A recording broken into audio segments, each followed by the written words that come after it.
पूरे भारत कोने कोने से लोग उपस्थित हुए हैं और लाखों के संख्या में। और ये रैली का मुख्य उद्देश्य यही है, भारत में आज भी आज़ादी के 75 साल बाद भी हाशिए पे जो बैठे हुए लोग हैं, जिनके तक जो है आज भी रोटी, कपड़ा और मकान, शिक्षा, स्वास्थ्य सुविधाएँ नहीं मिल पाई, आज भी जो है उनकी स्थितियों में कोई परिवर्तन नहीं हो पाया है। आरक्षण मिला, लेकिन आरक्षण का जो कहा जाए तो मतलब एक गलत तरीके से इम्प्लीमेंट किया गया। कुछ परसेंट लोगों तक ही आरक्षण पहुँच पाया। सीटें जो वैकेंट रह गई फिल नहीं करवाया गया।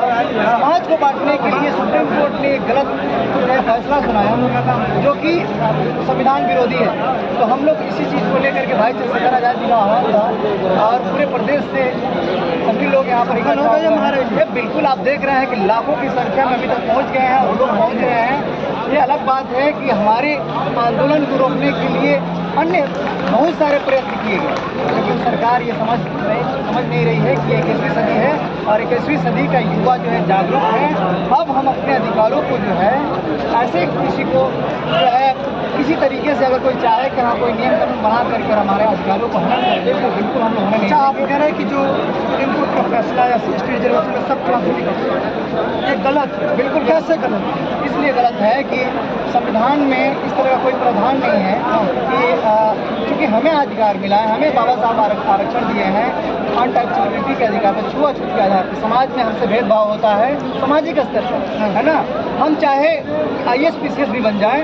आपको मैं बता दूं कि सिवान में एक DN की रंजीता पासवान, उनके ऑफिस में जब जाते थे सब अपने काम के लिए सदर निवास, तो जाते थे तो वहाँ आदत करते थे और बाहर आते थे बोलते कि चमाइन बैठी हुई है ना। तो ये जो जाति है, सोच में वो किसी के अंदर भी हो सकता है, समझ में है ना।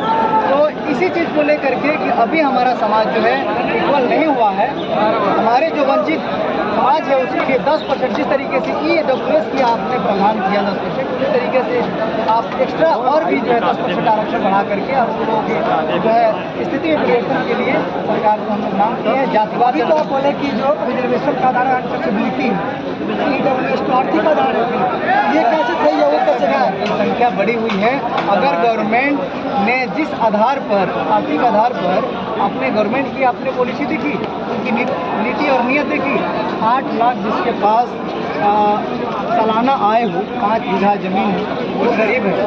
और हमारे में बहुजन समाज में आप शेड्यूल कास्ट ट्राइब में नियम क्या है कि आप जो है 90,000 के बाद जो है आपका गरीबी रेखा से आप बाहर है ना, आपको राशन कार्ड नहीं मिलता, आपका आय प्रमाण